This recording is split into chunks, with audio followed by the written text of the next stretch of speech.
Hey, what's up, everybody? Just working out a little technical issue there. Hey, I think tonight's going to be really cool. We're going to do some Civil War talk tonight with the VA with the Virginia Dirt Fisher Travis, and he was kind enough to come on tonight and hang out with us for a little bit. A couple quick announcements. Congratulations to Jim, Metal Detecting Melbourne. I got your package off today. Congratulations on winning my 500 subscriber giveaway. I appreciate that. I was going to talk a little bit about this week being a kind of a rough week. So tell everybody a little bit about our work incident this week after I got sick on Tuesday or Monday. Uh, yeah, we actually run power from a hydroelectric dam just down the road. In between us is a substation. There's multiple substations. Anyway, long story short, we lost power. We were running on emergency generators about 2 hours after we left work. So it was get your stuff back on, head back to work, and stay until the job's done. Make sure everything's running right, gas and everything. So we spent a good 4 to 5 hours into the night and got up and went back to work next morning like a man. Like a man. Or a woman. I mean, I'm not trying to make sexist remarks here, just I think that these smaller channels, I really enjoy watching them. I want to watch them grow. I want everybody in here to grow, and I definitely want to see Travis, get wound up and have a heck of a year this year. And I got a lot of good questions for him, so I think he's still sitting there. So here we go. I'm going to bring him on up. Bring him in. What's up, Travis? Hey, I'm here. Sitting waiting patiently while we sit here and just jab our sitting here jaws listening away. to you. Yeah, we generally have a lot to talk about. I guess we don't go stagnant in here too long. Hey, as we get started today, why don't you tell everybody in the chat a little bit about your channel, why you started it, and what it's about? As it says, I'm here in Virginia. I do a lot of. I started out metal detecting local, and I went to a hunt one time up near Culpeper, and I was hooked on Civil War hunts. So that's basically what my site focuses on, is Civil War hunts. Like, it's young. I don't even think I have 24 videos out yet. It's about a year. I work a lot. I don't get a chance with the COVID. It's hard to get metal detect and get permissions right now, especially in that area. But I will say one thing that I plan to do with it, with my YouTube page, is I want to get more into the explanation. I know when I was learning to or started watching YouTube, watching all these things about metal detectors, people would tell you what to listen for, the sounds. And it's hard to find channels where you can actually hear what the targets sound like. So I'm trying to perfect the setup to where you'll be able to actually hear my metal detectors I'm detecting. That way you'll be able to hear when I'm talking about a little high pitch in the middle of the scratches, that's what I'm talking about. Because for the longest time I didn't know. And that's it. And I would like to say, Nick, thanks to your video on the lock picking the other day that you put out.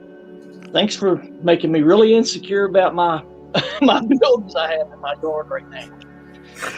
I seen that and I could not believe it. I think I'll be going to I'm off this weekend and next week. I think I'll be going to the hardware store and changing a lot of my little padlocks that I thought was safe. Oh, absolutely. Let me go ahead and make you a little more insecure here. I've taught my kids how to do it, and they can get in my house without a key. So. Oh, don't be doing that to me. Hey, I see PA Relic Hunters on here. Yes, sir. And you know what? If you don't mind, we'll stopping for a second. Everybody, if you haven't done so yet, swing over to Virginia Dirt Fishing. Give Travis a subscription.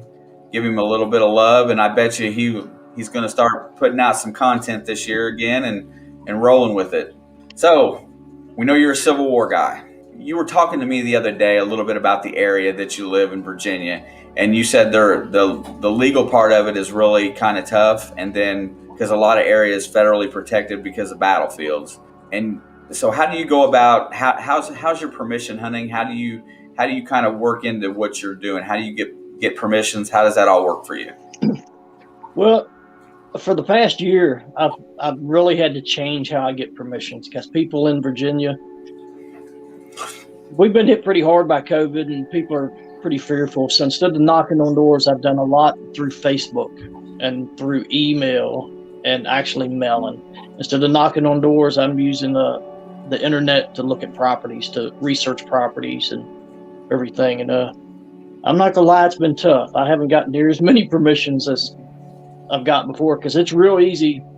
I think it's easier for them to tell you no when they're not looking at you. Yeah. And but I mean, I still get to go. I do go to some paid events. There's a couple of organizations here in Virginia that have really good events. And a matter of fact, PA Relic Hunters, I don't know if you've ever met them guys, man, they're super great group. I didn't actually metal detect with them, but we were at an event in Culpeper in November at Andorra Farms, and they'll probably remember. And it was an event where we could camp, and we were camped beside each other. So I hung out with them one night and talked. They're really, really great guys, and I really enjoyed watching their videos. I couldn't believe the confecta they got. Yeah, all the pennies. Yeah, man. But I don't know if they told you the story, but just one little hole was in the water at this event we were at. It was probably 200 Civil War bullets come out of one little area, probably 10 yards square. Wow. There's a crossing. And apparently a case of ammunition during the Civil War fell off the back of a trailer. And I don't know if they were in the water. I wasn't in the water. It was November. I wasn't getting in the water. But I've seen a lot of bullets come out of that hole. But So they were unshot. They were dropped. They were dropped bullets, and I do believe a lot of them were Burnsides. Yeah. Wow. That's cool. That's got to be an annoying swing, right? Everywhere you go, you hit the same lead signal. I mean, you're like, what is going on here? There was one gentleman that actually found them, and that was actually, I think, the first one to start swinging in that water. I don't think he moved. I don't think he moved his feet, and he found over 100 bullets. If he did, it was just shuffling his feet. He didn't actually take a full step. It was amazing. And if you want to see footage of it, I do believe that Matt Howe with Gone Digging on his YouTube channel. I think he actually got footage of all these people in the water just pulling all these bullets out. Wow. And so, that being said, I mean, I don't think if I was standing there and I was pulling, 3-ringers or whatnot out, I don't think I would move either if I kept pulling them out, because, the question is, if they dropped a box of ammunition there, what else did they drop? And I looked up, and then I just saw a question come across chat somewhere. Where did it go for you? Have you ever been out with Matt Howe from Gone Dig? Oh, that's what. Oh, yes. Oh, yeah. I've been to several events that he's been at. He's a really good guy. If you ever meet him, he's easy to talk to, and he'll help you in any way he can. And he has really good content on his channel, because I've actually seen him not even metal detect, just walking around videoing right other people metal detect. He just likes seeing what people find, and so he's fun to be around. So, and then the one of the other things that we were talking a little bit about the other night when we were having our conversation, you was talking a little bit. You was talking about doing the paid hunts and stuff like that, and then you were talking about. I think you were talking about a couple clubs there in Virginia. Talk about the clubs that you're in, because that sounds like that's a good way to find time or places to hunt and people to hunt with. And then talk about your paid hunts a little bit more. Well, actually, I'm not actually a member of a actual metal detect club, just Facebook groups. Here, I'm actually not near Culpeper. I'm closer to Roanoke, Virginia. I'm in West Central Virginia, over on the Virginia-West Virginia border, close to Roanoke. I hunt with some guys over there in the Roanoke area, and mostly that we're just doing coin shooting out of parks and stuff. I still like going and finding an old coin or an old piece of jewelry. And there are a couple clubs up in Central Virginia, but down in Southwest Virginia where I'm at, there's not. But as far as the paid hunts, there's a couple of organizations that put really good hunts on. And if you're wanting to go on one, I'd recommend coming to one of them. They're both through Facebook. One of them's an organization called Digging in Virginia. The Kendricks, Rose and John Kendrick, are in charge of that. And usually when you go to these events that they have, I mean, it's a 3-day event.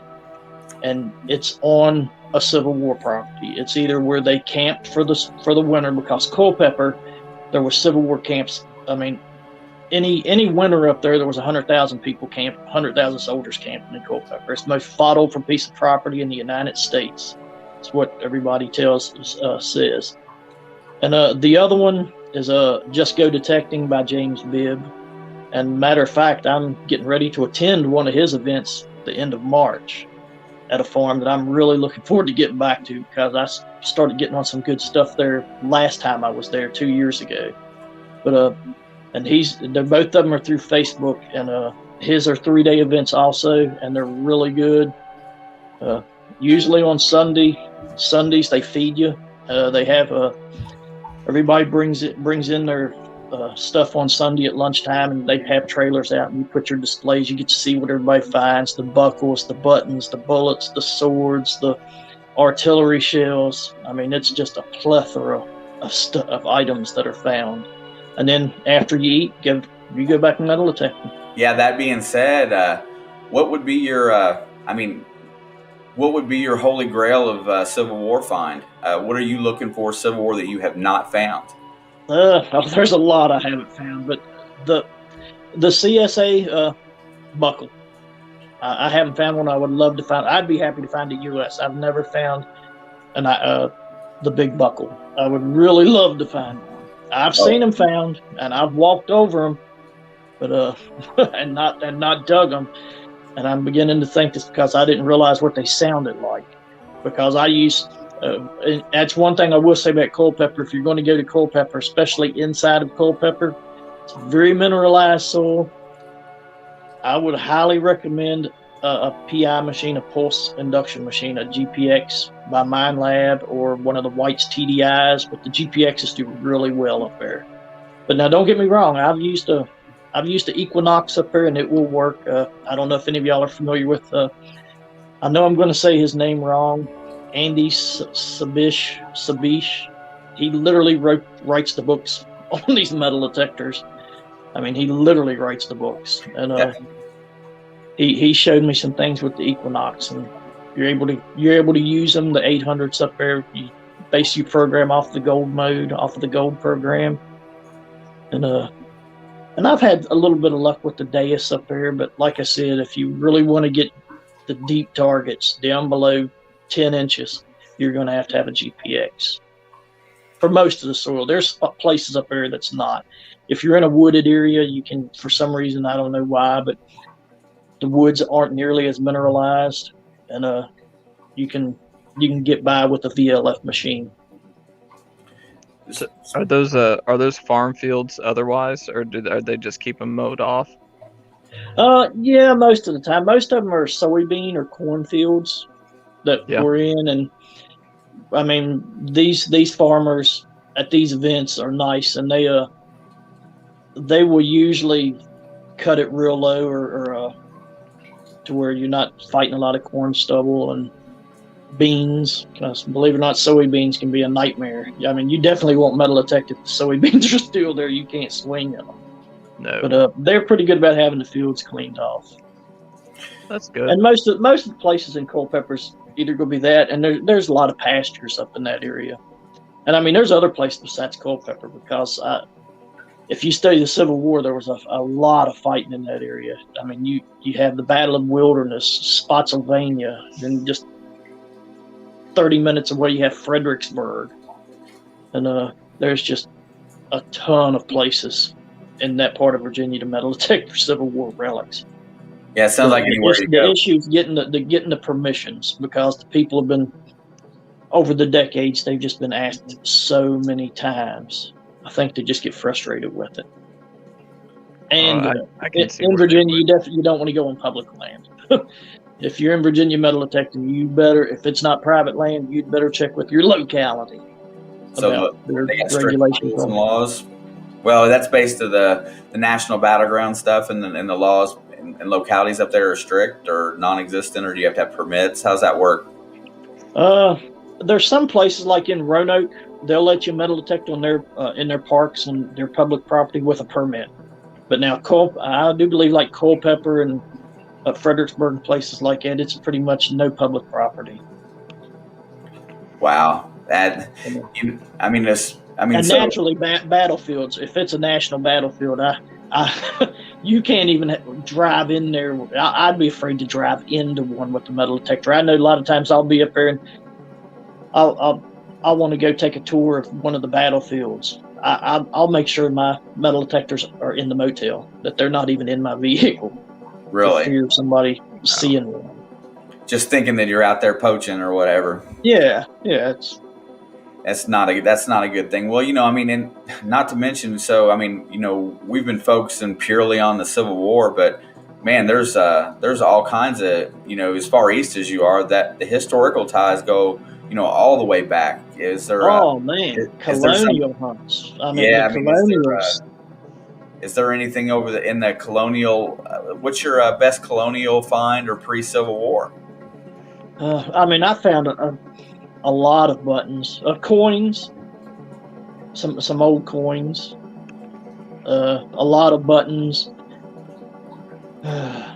shoe buckles.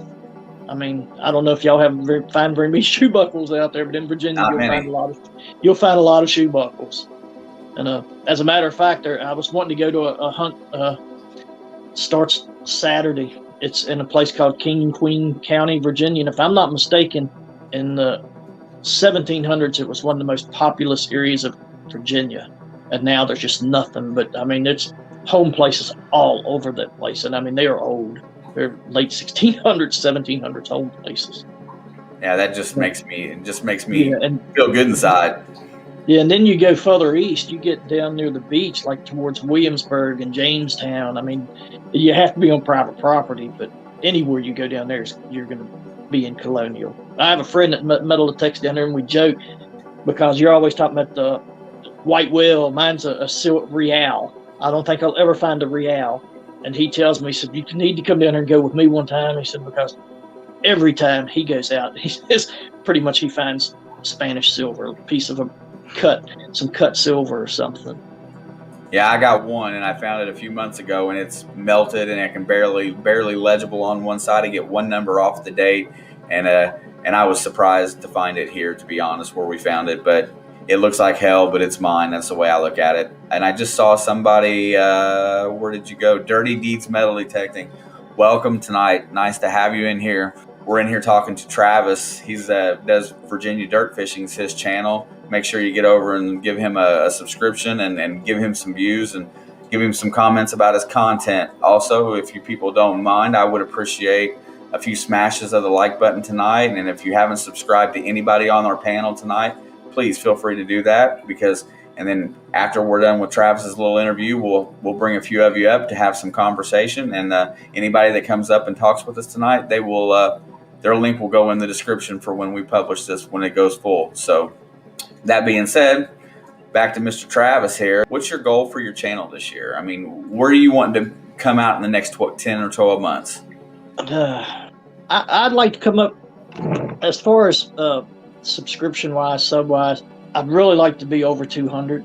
Matter of fact, I just put on my Facebook that I'm going to have a little giveaway when I hit 200. I've got it's a general service eagle button, Union Civil War eagle button, and a bullet I'm gonna give away. That's what I'm trying to do. But hopefully I can get my content, my production. I think I really need to do a little bit more work on my production value. I'm just starting to get into it and talking to people and learning about which programs to use for editing, because there's a lot more in the editing than I ever imagined. Yeah, that seems to be everybody's biggest dilemma with it, is getting past that hump. I don't feel like we've got it figured out yet. We still change constantly. We do things a little bit different, but doing it for a little over a year, it does get easier. So, but yeah, the editing is probably one of the main things that frustrates people from these channels, because when you're commenting on when you're watching yourself and you're trying to figure out what to cut out that you say or how you say it or what parts, it gets to be you get to be a little hard on yourself at times, and sometimes you may cut a little more than you need to, which I've done that as well. Sometimes I forget that I'm videoing because I try to show. I know a lot of people don't, but I try to show when I'm actually not actually digging the hole, but once I get to pulling the plug out, usually I'll cut the plug and then try to pull the plug out while I'm videoing so people can see exactly how deep it was and the effort that I have to go through to find some of this stuff. Because I know I had a video on there one time. One of the videos, or one of the little items I found, it was a piece of iron. But I told him, I said, man, I've worked hard for this piece of iron. It's gonna make the cut for the video. Heck so I yeah. put it on there. And plus, that lets people realize that it's not all glory. Every day you go out there, you're not finding tin buttons and buckles and coins. I mean, I think I have one on there. I put on there that not every day's a good day, and it was nothing but nails and iron. Because if I'm at an old farm site, I'm digging everything. Well, see that we will. I know Nick does it too. We play in the iron patches. You know, we're looking for signals in between because where we're at has generally been hunted to hell and back. I mean, this area was one of the earlier settlements in Indiana, and it's early 1800s, and people just pounded this area in the 80s and the 90s. So we really have to work for some of our targets. So we play around in the iron quite a bit. I also saw Indiana Tones in here tonight. I wanted to say, hey, thanks for that quick shout out tonight during your stream. I appreciate that. I'm sure it helped. I thank you very much, Lou. It's much appreciated. But back to what we were just talking about, Travis. So you're looking to try to double your subscriptions basically, because you were like a little over 100 when I looked at you this time before we started talking. You want to get your content, your video production a little bit better. When can we expect some new content from Travis? When can we get? Well, I'm going out. I'm in Virginia, and I don't know if you've ever been to Virginia, but if you ever come, all I can tell you, I don't care what time of the year it is, bring you a pair of shorts and a pair of long johns, because sometimes during the day you're going to wear all of it. You may wear long johns in the morning and the shorts in the evening, but it's supposed to start raining again. Beautiful. We've been in snow and ice and freezing cold temperatures in the past 2 days. It's been in the 60s, and I was working, and naturally I'm off tomorrow for 7 days, and guess what it's going to start doing tomorrow? Raining. It's going to rain. We got 7 days of rain, but I don't care. That's why I have that equinox.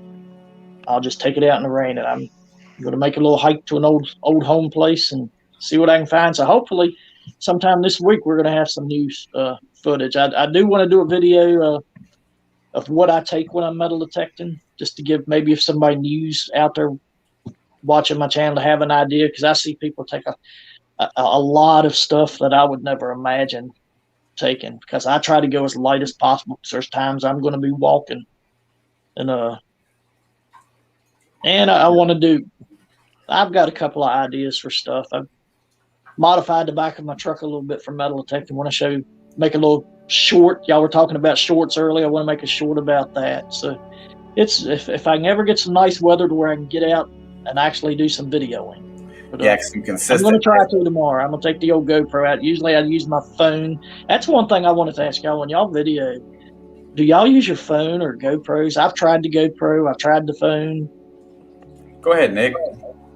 So I'm kind of the tech nerd when it comes to us. I actually got the GoPro, and that's what we first started using. Actually, I let Shane borrow it, so I use the Hero 5 Black, and it does pretty good on windy days. I have this little sock that I put over it, and it helps reduce all the wind noise and stuff.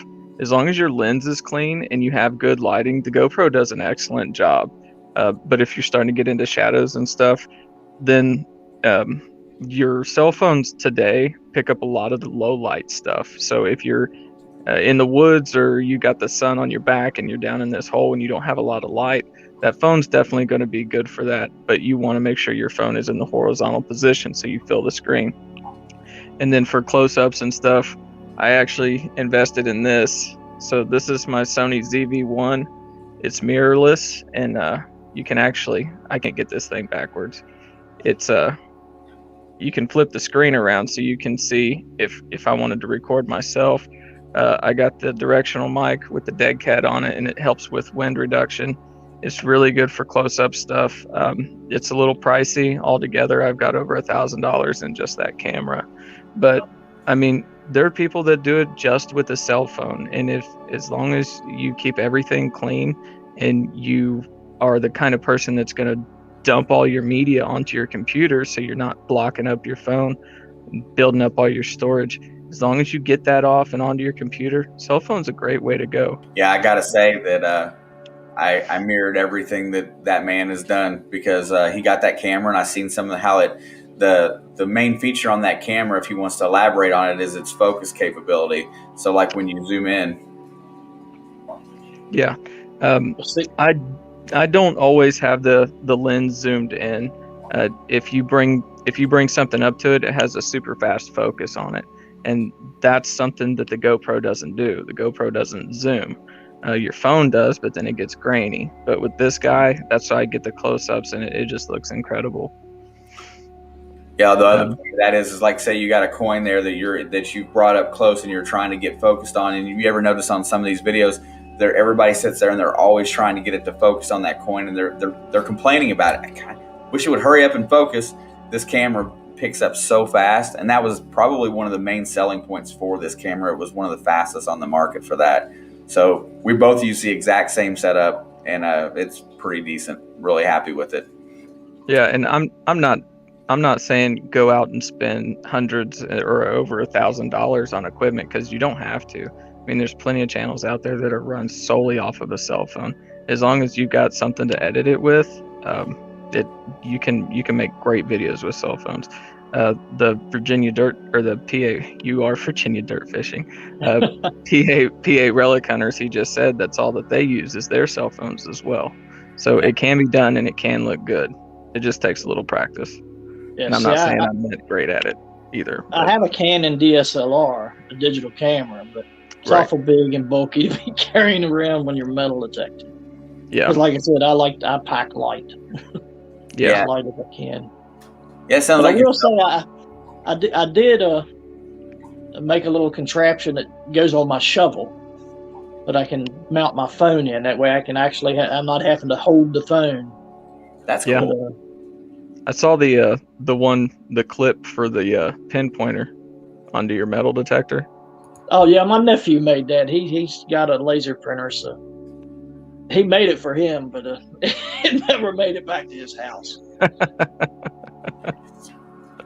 So you say you're going to go out tomorrow. You got any new permissions that you're going to hit that you've been waiting for the weather to break to go see, or how's that going to work? No, it's I haven't gotten any new lately. Not in this area. I found some places like over around Charlottesville, Virginia. I have some, which is on the way to Culpeper.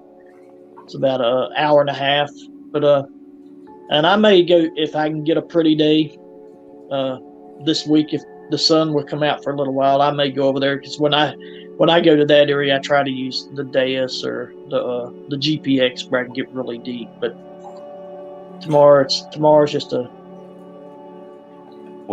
regular place. And so here we are in relic hunting. I'd like to hear a little bit of a comparison between that Deus and that Equinox. How do you feel about each of them in comparison? Well, I'll tell you now.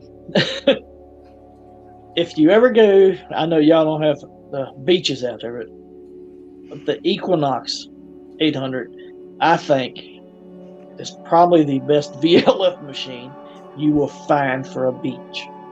I have no issues with that thing walking from wet sand to dry sand, right where the surf is. And I don't know if y'all have ever heard of Gigmaster. Gigmaster, yeah, I do believe that's his name. From down in Virginia Beach, that's pretty much what he uses down there. But and that Equinox, if I'm in a modern trash, you can't beat it. And if I'm at a trashy park that has a lot of aluminum, you can't beat it. But if I'm in an iron-infested site, just out in the pasture or something, I'll have that Deus with me. I don't know if you've ever used one. One, it's just light, and but that thing can pick through the iron. And I use have tweaked and modified a gentleman by the name of Calabash Digger. I don't know if you've ever watched any of his videos. I've modified some of his programs for that Deus for my area, for my dirt. And when I'm here, the majority of the time I'm running the Deus. But like I say, if I go to a park or if I go somewhere where there's a lot of, if I start running into a lot of aluminum foil and stuff like that, man, I don't know what it is about that Equinox. I suppose it's the multi-frequency. Man, that thing just picks right through it. Nice. See, that's the one. The Deus is one version of detector that I've not got a chance to touch, and I know most of the Europeans they swear by it. So I've always wanted to get my hands on one, but that just opportunity hasn't come available yet. So basically, we swing. Nick's an Equinox guy. Our other buddy Kurt is an Equinox guy and a E-Track, and then I favor Nokta quite a bit. Everybody thinks it's a little chattery. I think it's pretty deep, so it makes me pretty happy. So we get to play around with a lot of stuff, but the XP is something I would love to play with. Yeah, it has a learning curve, and it's a different sound. I mean, it's a different sound, but I like it. It took me a while to get used to it, but now I like the way it sounds. It's kind of scratchy, and I really like it in the pitch programs. But yeah, now you said you use the did you say the Noctis? Yes, sir. I use an Impact and a Simplex. Oh, okay. See, my nephew uses a Simplex, and I'll tell you, it's a good machine. I've used it, and it works fairly well at the beach also. Yeah, that's what I'm going to use it with this summer. I'm going to Florida. I'm going to beach detect with it. I might get a little pulse dive to go play around in the water too, just for fun. Yeah, you told me about that. Yeah, I think I'm going to try. I think I'm going to snorkel a little bit. The Simplex, if for anybody that's curious about Nokta, the Simplex is a very stable.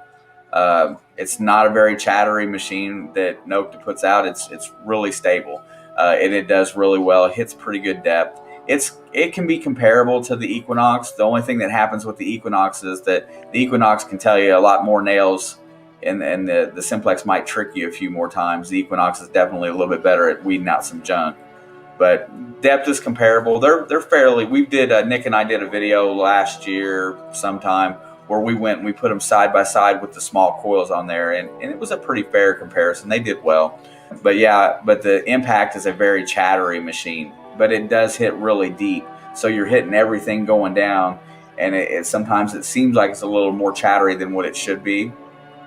But usually when I hit a solid signal, it's dead quiet. So I mean, it doesn't bother me that much. It does bother other people. Sometimes he'll go over something and he'll say, "Yeah, this is the numbers. This is the numbers." He's like, "I think it's this," and then I'll come over with the Equinox, and I'm like, "No, you're wrong." And most of the time, I'm right, but sometimes he proves me wrong, and that Simplex continues to surprise me. I do like it though. I mean, I'll tell you what, I like that. Have you used the vibration mode yet? No, on it. I have not. But I mean, you said you were going scuba diving. If you're going, I mean, just imagine you don't even have to have earphones. I mean, you just feel the handle vibrate. So coming up to around the time where we stopped the whole interview process today, man, what is let everybody in here know where you're at, where they can find you at if they want to follow you on Facebook. I believe it's VA Dirt Fishing or Dirt Fishing Facebook, and then on Facebook I'm on VA Dirt Fishing, Instagram Virginia Dirt Fishing, and then naturally here on YouTube it's Virginia Dirt Fishing. Look me up and you'll find a lot of stuff, especially if you go on Facebook. You see a lot of photos I take, because I take a lot of photos also of stuff I find and put on there. I try to put photos on Instagram. Sorry, my dog I thought was going to jump in the picture just now to say hello. So it's all good. Look, I'm going to put your link right in the chat if anybody's listening and anybody's watching the chat. I'm going to go ahead and drop his link in there. If you're not subscribed, go ahead and get over there. So when you're going to have to send me some of those links via Facebook, because I think I might try to get over your way sometime this year, maybe in the fall. Oh yeah, you'll have to let me know. We'll go out and my luck will go out and you'll be the one that finds the Confederate buckle. You know what? If I found a Confederate buckle and that was your white whale, I would probably give it to you. Just as long as I get to record it. When we were at the last day at Andorra Farm, a buddy of mine from New Jersey who I hadn't detected with in a while was there, but he was hunting with Matt Howell, as a matter of fact. And I called him the last day. I said, man, Darren, come over and let's metal detect, because it was raining, it was miserable. He says, no, I don't feel like that. Man, we haven't seen each other with COVID. We may be another year before we see each other. And he came in while I was getting my metal detector. I kid you not. He started detecting and walking away from the front of my truck and found a New York button. Really? Wow. I could not believe it. Not probably 30 yards from my vehicle. I take it back. It was not in New York. It was a North Carolina button. It was North Carolina is what it was, because he'd never found one. Wow. All the different state regiment buttons and stuff like that, stuff that I'm really interested in. And I don't know a whole lot about it. I would have to definitely research it if I found one.